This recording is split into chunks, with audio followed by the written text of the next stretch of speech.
Welcome to the Folktale Project. This is Dan Scholz. And today we have part 3 of Felicia and the Pot of Pinks.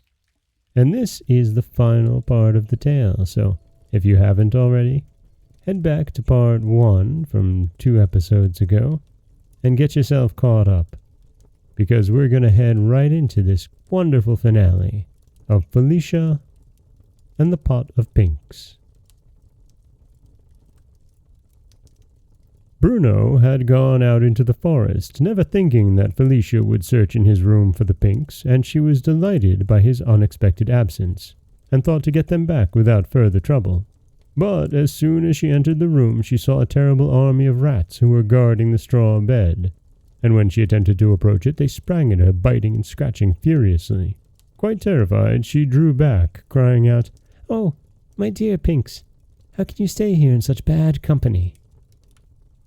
Then she suddenly bethought herself of the water in the pitcher, and, hoping that it might have some magic power, she ran to fetch it, and sprinkled a few drops over the fierce-looking swarm of rats. In a moment, not a tail or whisker was to be seen. Each one had made for his hole as fast as his legs could carry him, so that the princess could safely take her pot of pinks. She found them nearly dying for want of water, and hastily poured all that was left in the pitcher upon them. As she bent over them, enjoying their delicious scent, a soft voice that seemed to rustle among the leaves said, "Lovely Felicia, the day has come at last when I may have the happiness of telling you how even the flowers love you and rejoice in your beauty." The princess, quite overcome by the strangeness of hearing a cabbage, a hen, and a pink speak, and by the terrible sight of an army of rats, suddenly became very pale and fainted away. At this moment in came Bruno. Working hard in the heat had not improved his temper, and when he saw that Felicia had succeeded in finding her pinks, he was so angry that he dragged her out into the garden and shut the door upon her. The fresh air soon made her open her pretty eyes, and there before her stood the Queen of the Woods, looking as charming as ever. "You have a bad brother," she said.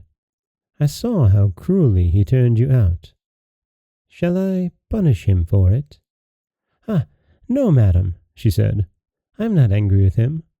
But supposing he was not your brother after all, what would you say then?" asked the Queen. "Oh, but I think he must be," said Felicia. "What?" said the Queen. "Have you not heard that you are a princess?" "I was told so a little while ago, madam, but how could I believe it without a single proof?" "Ah, dear child," said the Queen, "the way you speak assures me that, in spite of your humble upbringing, you are indeed a real princess, and I can save you from being treated in such a way again." She was interrupted at this moment by the arrival of a very handsome young man. He wore a coat of green velvet fastened with emerald clasps, and a crown of pinks on his head.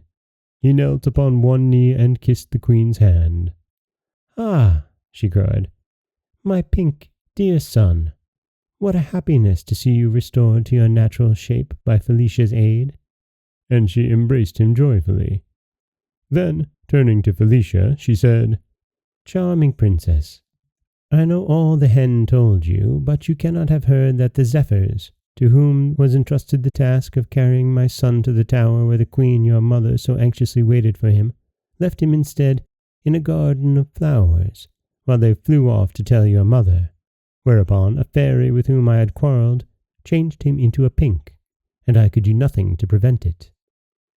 You may imagine how angry I was, and how I tried to find some means of undoing the mischief she had done, but there was no help for it.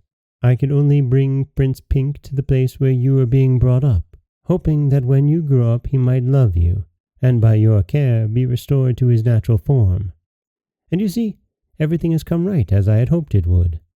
Your giving me the silver ring was the sign that the power of the charm was nearly over, and my enemy's last chance was to frighten you with her army of rats. That she did not succeed in doing so. Now, my dear Felicia, if you will be married to my son with this silver ring, your future happiness is certain. Do you think him handsome and amiable enough to be willing to marry him?" "Madam," replied Felicia, blushing, "you overwhelm me with your kindness. I know that you are my mother's sister, and by your art you turned the soldiers who were sent to kill me into cabbages, and my nurse into a hen, and that you do me only too much honor in proposing that I shall marry your son. How can I explain to you the cause of my hesitation? I feel, for the first time in my life, how happy it would make me to be beloved. Can you indeed give me the prince's heart?"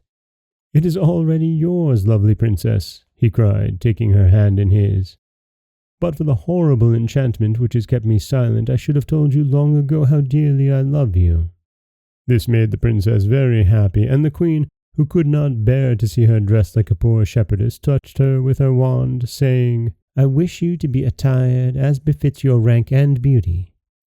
And immediately the princess's cotton dress became a magnificent robe of silver brocade embroidered with carbuncles, and her soft dark hair was encircled by a crown of diamonds, from which floated a clear white veil. With her bright eyes and the charming color in her cheeks, she was altogether a dazzling sight that the prince could hardly bear it. "How pretty you are, Felicia!" he cried. "Don't keep me in suspense, I entreat you. Say that you will marry me." "Ah," said the queen, smiling, "I think she will not refuse now." Just then Bruno, who was going back to his work, came out of the cottage and thought he must be dreaming when he saw Felicia, but she called him very kindly and begged the queen to take pity on him. "What?" said she, "when he was so unkind to you?" "Ah, madam," said the princess, "I am so happy that I should like to see everybody else to be happy too." The queen kissed her and said, "Well, to please you, let me see what I can do for this cross Bruno." And, with a wave of her hand, she turned the poor little cottage into a splendid palace full of treasures. Only the 2 stools and the straw bed remained just as they were, to remind him of his former poverty. Then the queen touched Bruno himself and made him gentle and polite and grateful, and he thanked her and the princess 1,000 times. Lastly, the queen restored the hen and the cabbages to their natural forms and left them all very contented. The prince and princess were married as soon as possible with great splendor and lived happily ever after. And that is the story of Felicia and the Pot of Pinks. And the third act really does take off and wrap absolutely everything up in a very lovely way. A story that ends with forgiveness and love all around. And it is our first tale that has ended with the words, "lived happily ever after," in this storybook. And that's something special all by itself. This is Dan Scholz from the Folktale Project. Don't forget that you can subscribe to the podcast on Apple Podcasts, Stitcher, Google Play, Overcast, anywhere you like to get your podcasts. You can follow us on Instagram at Folktale Project. You can find us on Auto Radio, TuneIn Radio, iHeartRadio, Spotify, anywhere you like to listen. And you can always head over to folktaleproject.com, where you'll find a new story waiting for you every Monday, Wednesday, and Friday. As always, thank you so much for listening.